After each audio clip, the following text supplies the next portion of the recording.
Em Rusciano. So, Chris, we all know you're circumcised. Tell us more. And Michael Lucas. I mean, I feel like I am becoming you. It's like you possess me. This is Emsolation. I'm really close to shaving my hair off.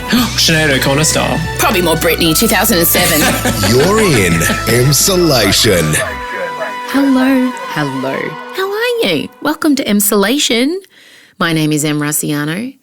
I am a writer, a stand-up, a singer, a maximalist power queen, a mother to 3, a wife to 1. And I will also be your spiritual guide. Spiritual? Such a weird word to say. Say it with me. Spiritual. You know when you say a word too many times, it just really becomes kind of chaotic. Spiritual guide.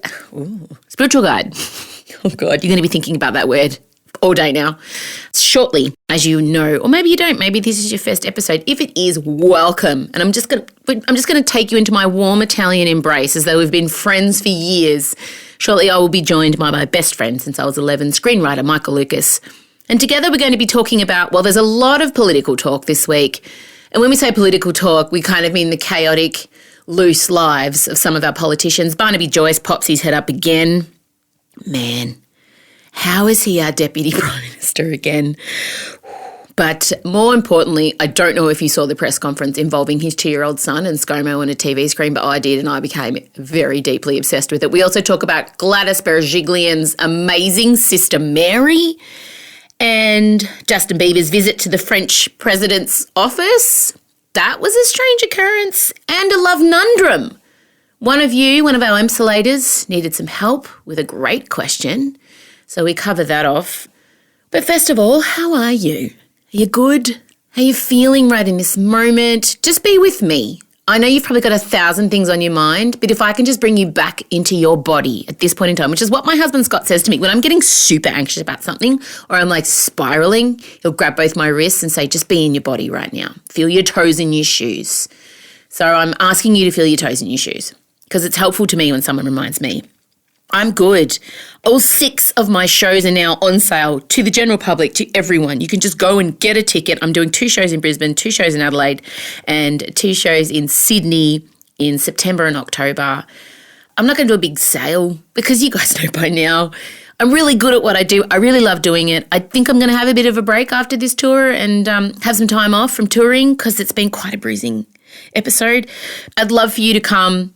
I need eyes on. I need you to buy tickets and back me in and support my band. And look, that's all I'm going to say. So you can go grab some if you want to, if you're in those states.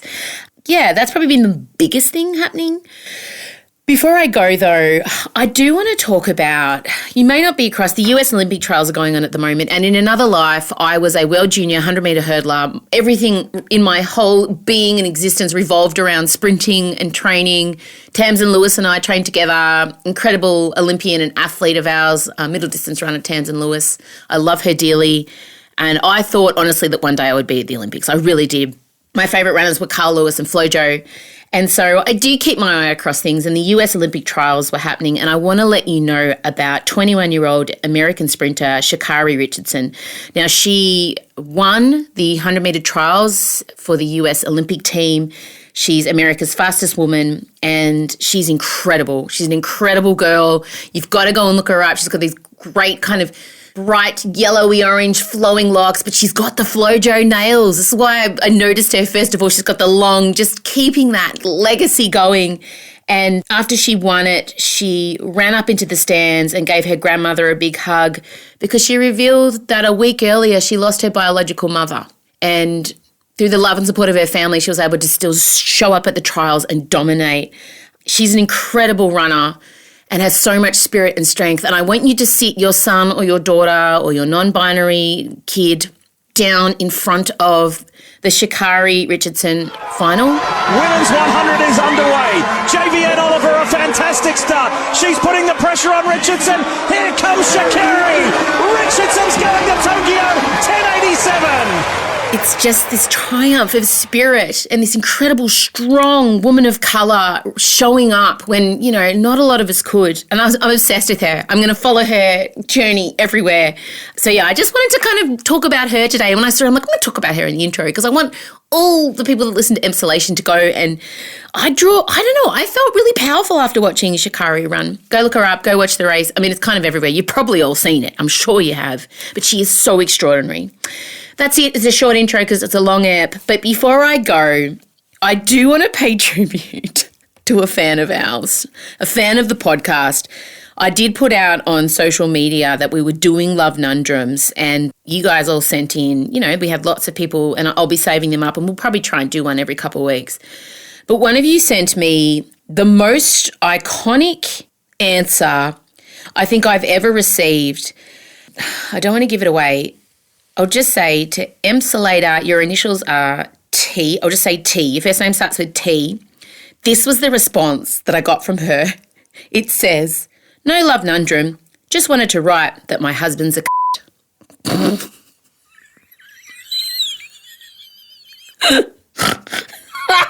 She snorted. Oh, darling. I read it out loud to everyone on the team and we all lost it. We just kept rereading it. I just have to say, listener T, you made our day. I just want to say, my husband's a cat. Great, brilliant stuff. Sometimes it helps to vent and we see you, listener T. We see you, we have been you, and I respect it. And thank you to everyone who sent their love nundrums. So iconic. All right, that's enough from me. Have a great episode. I'm bringing in Michael. Play the music.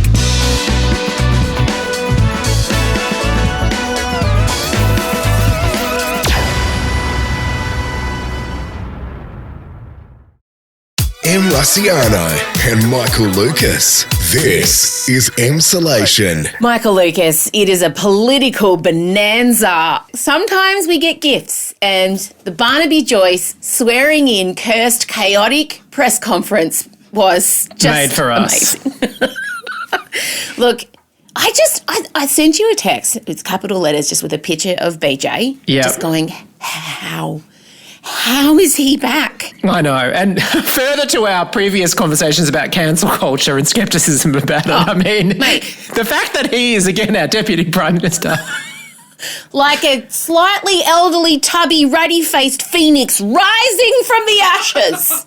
The sheer tenacity of this man, everything aside, he must have been... So there's only 21 people in the National Party. They've had leadership issues the whole time, people constantly coming at it. And, he just must have been in everyone's ear, that's what Barnaby Joyce sounds like when he's in your ear. Kind of like Voldemort. So let's just take it all back. On Monday, Barnaby Joyce beat Michael McCormack. Poor Michael. Well, the writing was on the wall, let's face it. I mean, we all knew that he was a goner. There was no question. It's true. And he took out the leadership of the National Party, which then, by default, automatically makes you the Deputy Prime Minister of this country.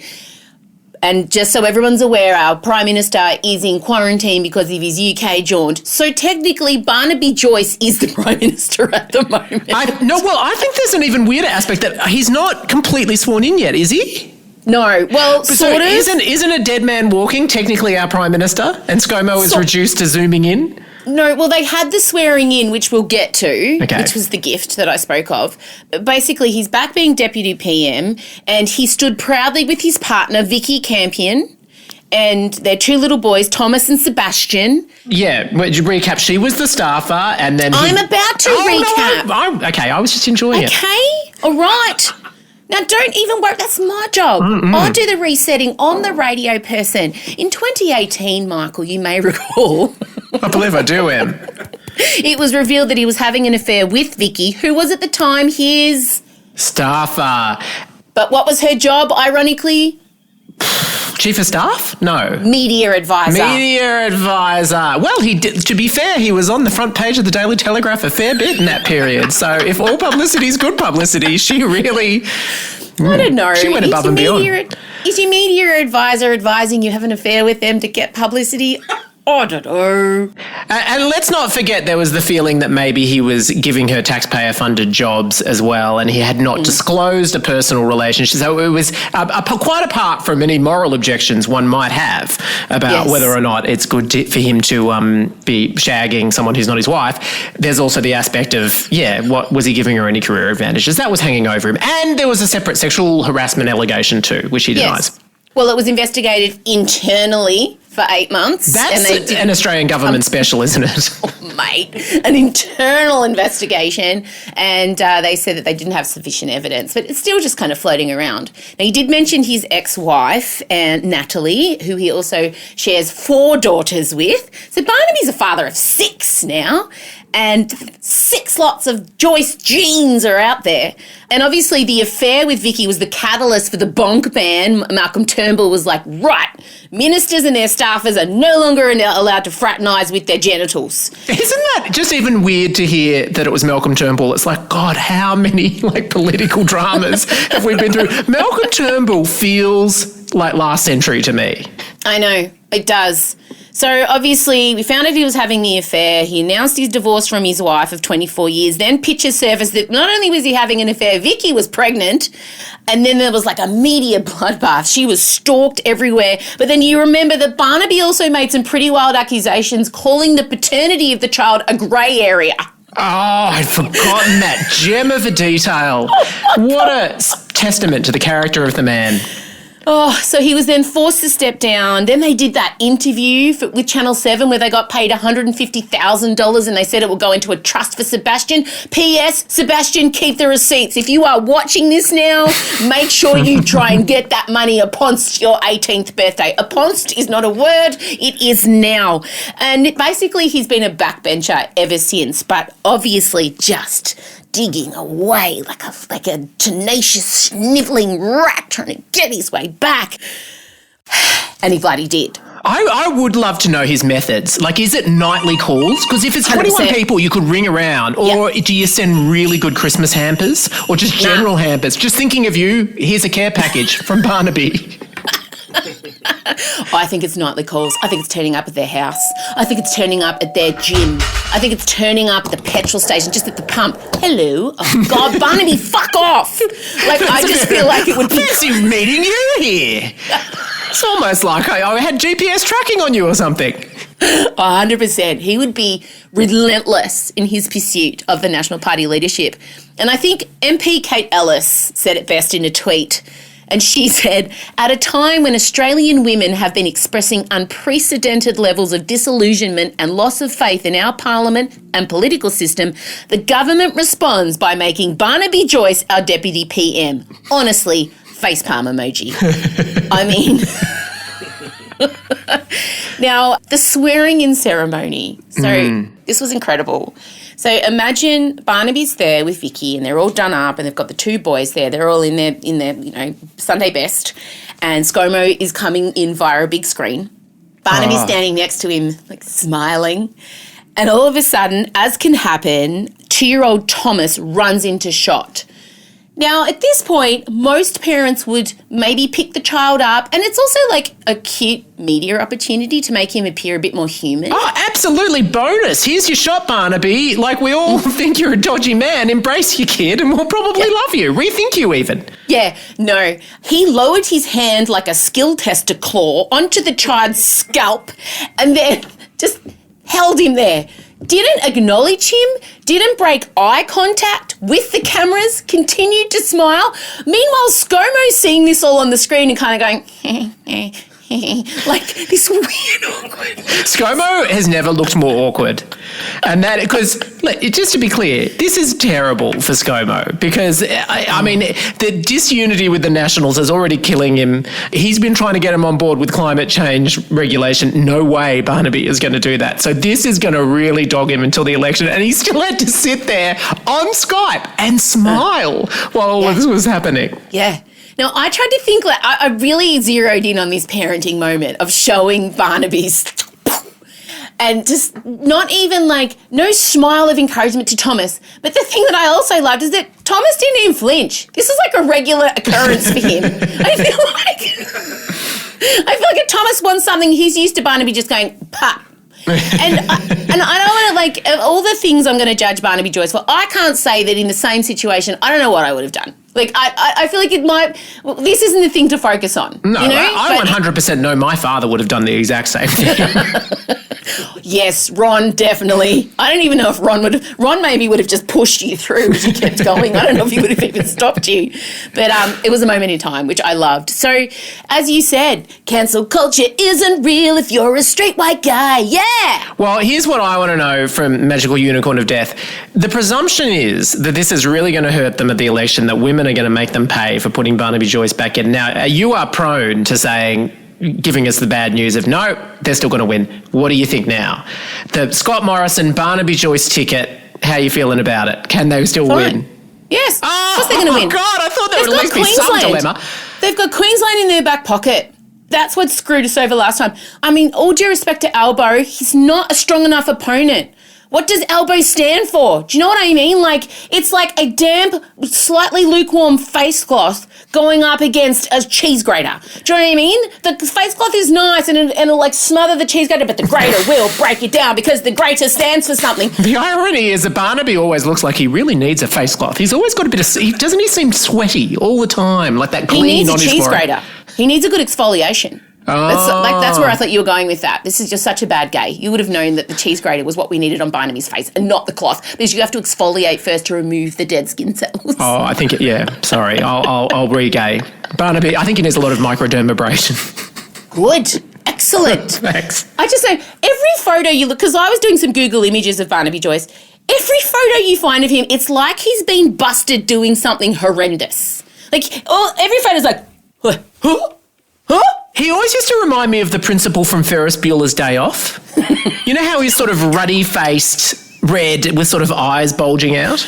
100%. That is exactly who should play Barnaby Joyce in the movie about Barnaby and Vicky's great love affair. Oh, my gosh. So we'll see how this plays out, but I don't think this is going to harm ScoMo one bit. I'm sorry. Look, I'm happy to be wrong. This is the great thing about being the magical unicorn of death. If I'm wrong, it's usually a joyous occasion. It's true. Now, staying within the Liberal Party, obviously there's some shit going down in Sydney at the moment. Yeah. Good news, guys, though. 20 of you can still go into a gym.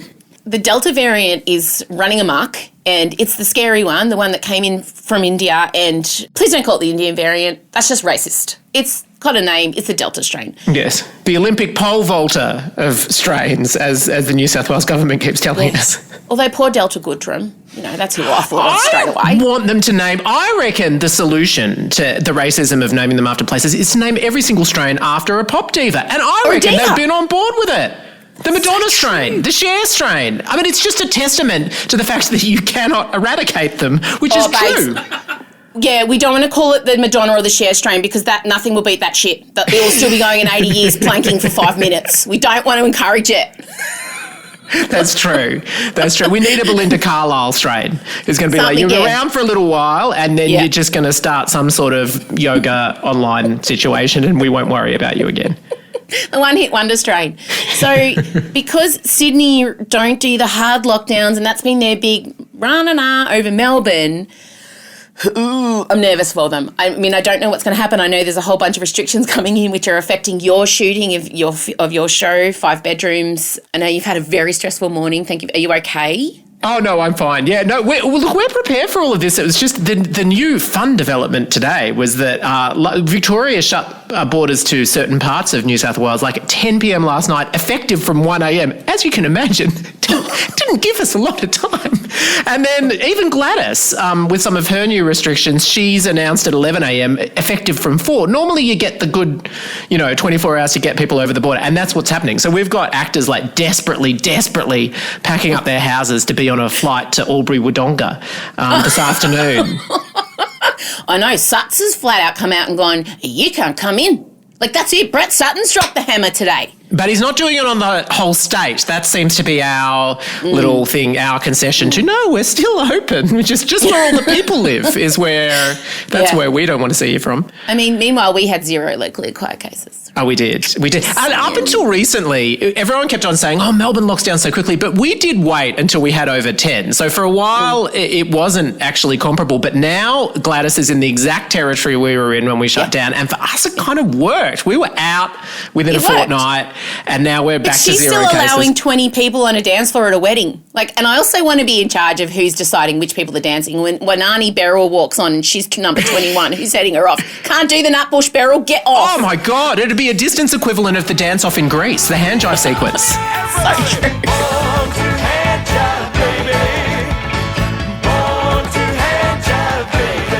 But they're not serious. You can still go to gyms, just wear a mask. That blew my mind, the gyms thing. I mean, I obviously full respect to gym owners, and I know they've struggled too. Of course, it's horrible, yes.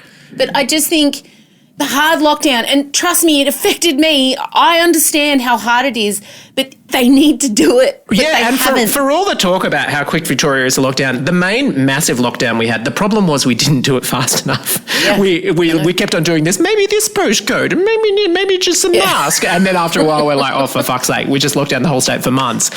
So, short, sharp, get it done. I do want to stay on Gladys, and I do want to draw my laser-like gaze to my new obsession, her younger sister, Mary Berejiklian. The younger, more glamorous, looser sister. I love her. She's so loose. I first became aware of her because she was attending Sydney Fashion Week events with Gladys. And I have to say, Michael, that the Gucci handbag statement at the Hamilton premiere that Gladys made makes so much sense now. That was $100p, Mary's influence. I'll bet my life on it. Do you reckon Gladys even knew how much that cost? Was Mary just like, just don't worry about it, don't worry about it. Trust me, it's going to work for you.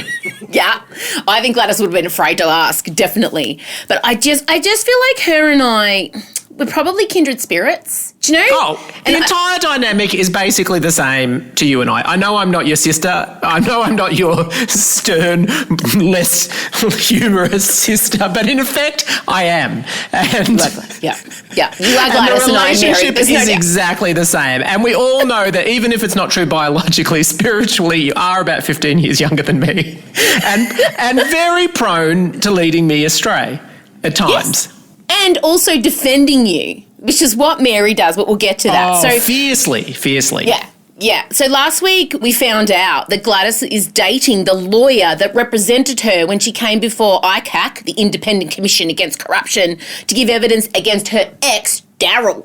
Remember this whole situation. And that in itself is a narrative. I mean, there's a movie in that. The fact that she is facing questioning about a terrible relationship, and in the context that he would have had to go through with her and asked her so many questions about this dodgy boyfriend, how she managed to, in the midst of that, pick up him, that's the leadership strategy that I want to hear about for Gladys when she does her speaking tour when her political career is winding up. Well, clearly, his name is Arthur Moss. He's a barrister. Clearly, he heard something in those interviews about the way Gladys conducts herself as a partner that he liked the sound of. Or maybe he felt like, you know what? He was an arsehole. You need the love of a good man with a very full head of hair, which is what he does have. Well, it has been pointed out numerous times by various news outlets that it's very Charlotte from Sex and the City when she ended up dating the lawyer that defended her against the ex-husband. And if she's the Charlotte, the sister is 100p the Samantha. Samantha! 1,000,000%! Mary is Samantha. She's giving Gladys a wrapped up dildo in front of another family member to say, I know you and Arthur can use that. So I just... She's making loud, sexually loaded puns every time they meet for breakfast. 100%. Are you taking your sausage on the side? Not anymore. Glad.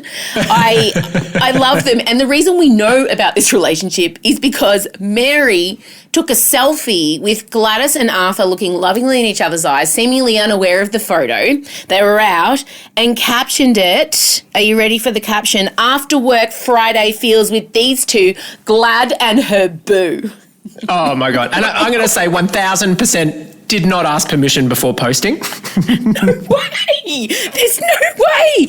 And so nothing was really kind of said from Gladys's office, and finally they've come out and said, yes, they've been spending some time together, private time, whatever, we're all obsessed, there's nothing private about it, and Mary better be keeping me, her new bestie, updated on what's going on. But the other similarity that Mary and I have is that she has been teeing off on trolls under Gladys's photos on her Instagram account. Oh, yeah, fierce defender online, which is that's quintessential M move. 100%. And her handle on Instagram is Misha_Bisha.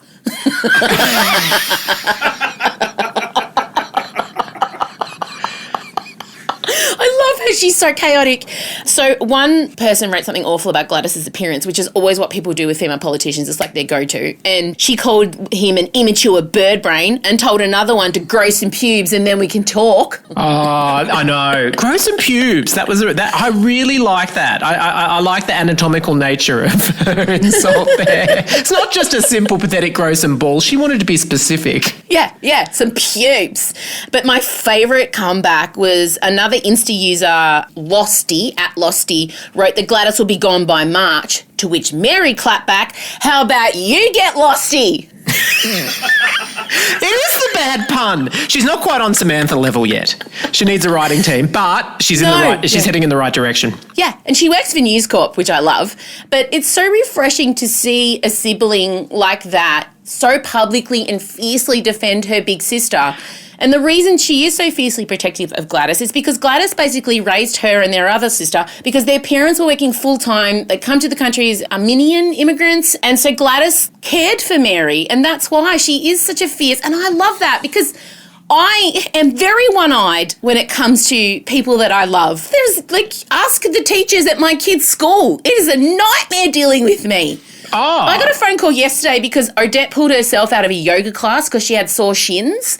And the school nurse called me to clarify if Odette actually had shin splints. And I said, I'm sorry, are you implying that my child is lying about her shin splints? I went, Liam Neeson, I have a particular set of skills. I will find you. I will look for you. I will find you. And I will kill you. Oh, my God. Publicly naming and shaming. It's hit the point for me that if anyone wrongs me, rather than, I've now almost don't feel the injury, I go straight to sympathy for them because it's like, oh, you don't know what M's going to do to you. Oh, I come for everyone that comes near you. And I don't apologise for that. I think one of my greatest attributes as a friend is I am fucking loyal. Just don't cross me. I'm not very good at the forgiving. That's true. I wish more politicians had this. Frankly, I wish Julia Gillard was blessed with a loose, snappy, social media savvy, glamorous younger sister who could have had her back. She needed it. I agree. There should be an agency that hires them out. I would head that agency. I'd put you up for it, obviously. So, look, we'll just obviously follow this. I'm excited. I'm excited for Gladys.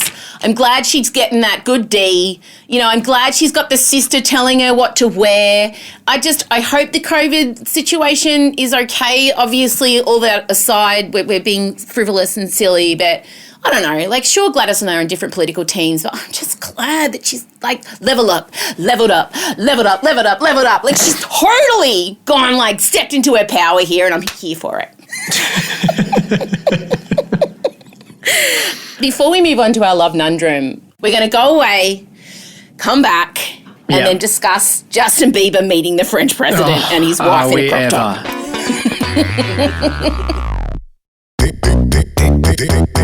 This is Emsolation. All right, we're back. So I saw an image because Odette had liked it and she was looking at it and I'm like, what is that?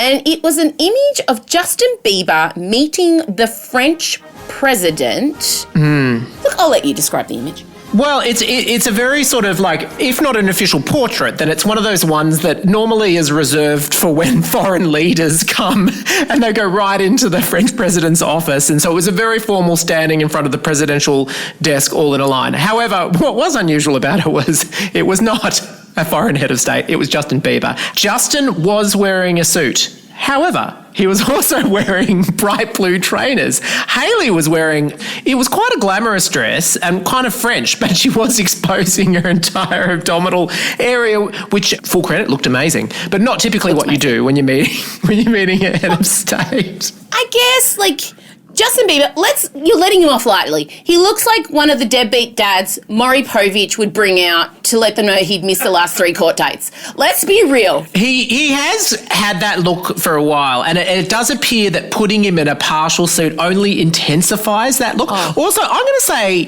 the fit of the suit was not good. No. Nothing was good. The heavy chains, the low-cut singlet underneath, the shaved head. Although I'm glad he didn't show up in his appropriated hairstyle. I'm glad the dreads got shaved. He's got a choker on. It's some sort of like necklace situation. Yeah, it's Osher Gunsberg knee Andrew G vibes from Australian Idol circa 2004.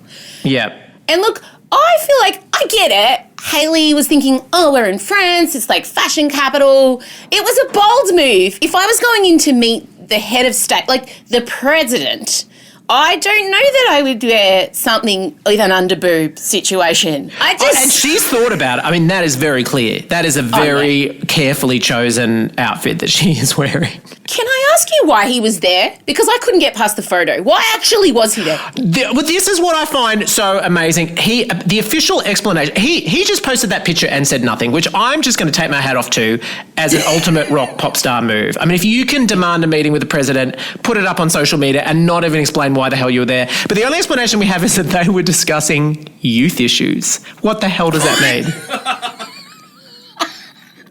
I don't know. I think he just rang up. Justin, Emmanuel and Brigitte. And I don't know, he said, we're in France, we'd love to come. He is a French Canadian, which sometimes I forget. And I'm not quite sure why that's relevant. If you zoom in on Brigitte's eyes, she's fucking horrified. I'll tell you right now. Oh, and I'm going to say even Emmanuel looks a little uncomfortable. Like he's going to kind of go, yeah, there were some red flags here, and now that we're in this situation, I'm going to say I should have listened to my first instincts. This was a mistake. But they're past the point of no return. Also, I just do want to, it's not, I've always loved that he is married to someone 24 years his senior. She looks incredible. Not that it's about that, but she just does. She looks incredible. Yeah, she does. Wasn't she his teacher? I feel like we could get cancelled for saying that, but maybe. I don't know. There was something like that. Why would we get she had a cancelled relationship with him when they were young. Marcella, can you Google how the French president, we're about to bring Chella in, met his wife, Brigitte? I'm sure that she was. We'll put that photo up on socials, obviously. Now, speaking of socials, Marcella, come in on. We're bringing in Marcella right now. Thank Marcella, God. can you just confirm how the French president met his wife, Brigitte? 1993, she was a teacher and he was a student and a classmate of her daughter. Wow. Okay. Respect. Amazing. Respect. And for me, it is honestly a new high watermark in terms of what a pop star can do. And it's over to you now, Ariana Grande. Set up that meeting with Vladimir Putin. That's the new standard. No, look, Kim Kardashian got it with Trump. So I feel like she did. See, Emmanuel Macron seems sort of sensible, which was why this is so mystifying. I'm just sad. I just hope that Celine sees this and takes her cue. Because I need Celine I hope Dion. Celine has a weekly audience with the French president. Like the Queen. Yes. In terms of French-speaking people in this world, who is above her? She's a deity. Maybe Gabrielle Gatteau. I know she's not formally in the Constitution, but... True. All right, now we're bringing... hello, social media. Hello. We're bringing Marcella in because we are going to be doing a love conundrum from an Emsolation listener. Very exciting. We'll keep her anonymous because I don't know if she wants us to say her name. But it's a juicy love conundrum. Here we go. Marcella, are you listening? Ready to give your opinion? Yes. Okay. Michael Lucas, are you listening? Oh, listening, ready, riveted. I'm moving cities in 6 months, but I'm in love with my best friend who I've previously dated. Do I confess that I've always loved him and then see you later? Or do I leave, never telling him? I just want to say I'm almost 100% sure this was the premise of the season finale of Dawson's Creek, but that only makes me more obsessed with it. Marcella can confirm that. Yeah, Joey and Pacey. Also Joey and her college romance. So Okay, wow. I never made it to the college years, so all credit to Chella on a number of fronts there. Who's your favourite Dawson's Creek character, Chella? Didn't you say you hate them all? Jen, Yes. No, I hate them all. Joey's the worst. Dawson is the worst. Pacey's the best. Yeah, it's Pacey. Or I think Jen's okay. Who was the gay one, Jack? Nah, yeah, but that was a weird situation too. It was yeah, no. We don't have time right. for that. Okay. No one's going to be surprised at my answer, and I think you're both going to disagree with me considering you're the same person. I essentially birthed female Michael Lucas. She should 100% tell him, don't hold back. Do the full, I love you, I have always loved you, like, put your heart on the line. Maybe weave in some Corrie. Yes, there's nothing to lose here. You must give him the option. You can't deny him that could possibly be the greatest love of his life. Marcella is shaking her head at me so violently. Why do you disagree? I've actually got multiple conflicting responses. Oh, I love that. Well, okay, let's go, because you've got black and white here, so let's go to Chella. Okay, well, from all my research, from all the rom-coms I've seen, every time this has happened, the girl or boy or whoever will say, I love you, and then they'll piss off. Jess did that with Rory in Gilmore Girls. He said, I love you, and then he literally drove off in his car and was never to be seen again. So that happens, and then there's no stakes for this person. It's selfish. They're just dropping it and run. They don't have to deal with the consequences. The other person is left there what does this mean? And they don't even get to process it because you fucked off to wherever you've gone. Oh my God, language. No, I have to say that. I don't give a shit. No, but it's easy. It is easy for this person to just drop it and run. And then in the rom-coms, they come back, and that is what the other person says. They says it didn't have the same effect because there was no stakes for you. You could just drop it and run. Oh, it's so unromantic, so But isn't there also, there's an interim step, isn't there, where you don't drop it right at the very end, where you drop it when you've still got a 24-hour period and it's kind of like, I'm leaving on this flight, and if you do a crazy run to the airport just in the right amount of time, you'll still catch me. And that's the ending of Love Actually. Well, this is a real person's life. She's a dedicated listener. Michael, what is your opinion? What should she do? Look, it's pretty torn because on one hand, I am a TV writer and the TV writer says, well, of course, you've just got to blurt it all out to him right at the end because that is obviously the best story here. She's got 6 months. 6 months. That's a fair whack of time. So that's my interim step. I would say if it's just because Chella's depicting it as a drop in. I feel like I need more details. I need also what cities are we talking about? Because if it's Sydney, Melbourne, I've done that. You can make that work. That's fine. That's no impediment at all. And I'm presuming it can't be that you're going overseas because we're in a pandemic. So it's an Australian city, and 6 months. I think declaring now is responsible enough, and I think you owe it to yourself emotionally. As long as you do it now, don't do I've always loved you, then see you later. Allow enough time.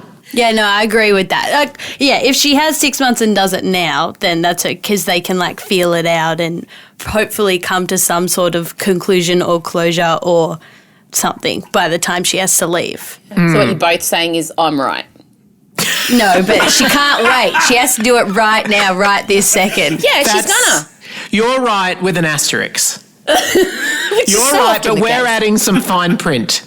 You signed the contract, and we're now just frantically going through the clauses just to figure things out. You're my lawyers.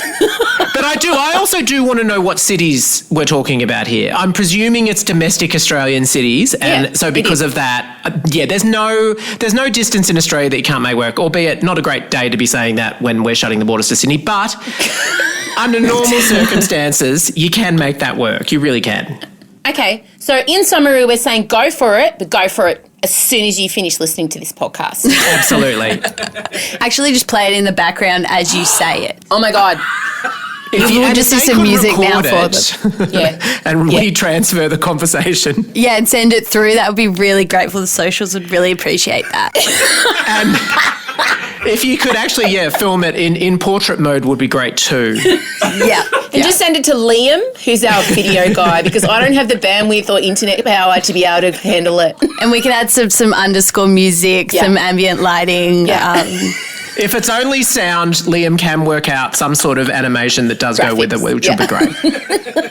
All right, so to the anonymous Emsolation listener, we are giving you the go-ahead to do it, but also be prepared that they might reject you totally and crush your heart. And thank God you're moving cities. So it's win-win. Yeah, but I would say that is actually that's okay, because it'd be terrible to be sitting there wondering if you should have said something. I've always erred on the side of declaring myself. Yes. And it has caused short-term pain, but it is good not to have that mystery keeping me awake.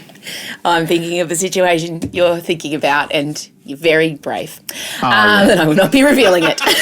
I write long letters, and I would say don't do that, because then there'll always be the record sitting there. And then, because if you write a really long letter where you explain yourself, then you yourself will click and read it later and realise just quite what a dick you made of yourself. So just do it face to face with no record. And Adrian, your husband, who I know is listening, don't ask me who he's talking about. I'll never tell. Because he will. Adrian will. But he'll be happy we mentioned him, because he feels like we don't mention him enough. So, but Adrian is also the example that I'm giving of we declared ourselves, because eventually I had to move back down for offspring. And so we declared ourselves well and truly, and we totally made it work for several years. Yeah, and then he moved down. And now we're married. Did. Happily ever after. Married. Yes. Ugh, disgustingly so. They've never had one fight. And the only fight they did have was over me, because Michael gave me Madonna tickets over Adrian, but Adrian ended up coming anyway. All right, that's enough from us. That's 100% true. Thank you, Marcella. Thank you. Thank you, Michael Lucas. And Thank you. We'll chat later. Okay, bye. Okay, bye. This is Emsolation. All right, that's it. That's another ep. You did it. Hey, I just felt a bit weird about the Hailey Bieber thing, and I wanted to say I thought that she looked amazing. She can wear whatever she wants. Of course, I'm not being a prude or shaming her in any way. It was just I was just shocked. I was like, whoa. But I don't want you to think in any way that I'm policing what a woman wears in any way. And I was actually more kind of obsessed with the fact that Bieber was there in the first place, and then the French president's wife's eyes in the photo, which Marcella's going to put up, and you're going to zoom in on her eyes. And I think they speak volumes. But I just wanted to clarify, absolutely in no way was I shaming Hailey Bieber, and it may have come across that way. You know what I'm like, I overanalyze everything, and sometimes things come out across the wrong way. But the photo is up on Instagram, worth noting. And wasn't Marcella brilliant? Isn't she so great? I don't care that she swears. Just reminding you, my kid is nearly 20. So she's smart enough to know where a well-placed swear word should go, and I think that was a perfectly beautifully placed one. She does all the socials. Make sure you're following us there at Emsolation Podcast. Barnaby Joyce, all the footage will be there.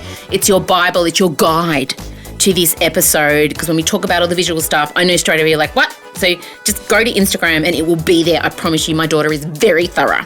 That's it from me. Please come to my shows. Tickets are at frontiertouring.com/mrussiano. And also tell a friend about the podcast. You are our PR. The greatest PR is word of mouth. I truly believe that. That's how I got my career. You guys told other people who told other people.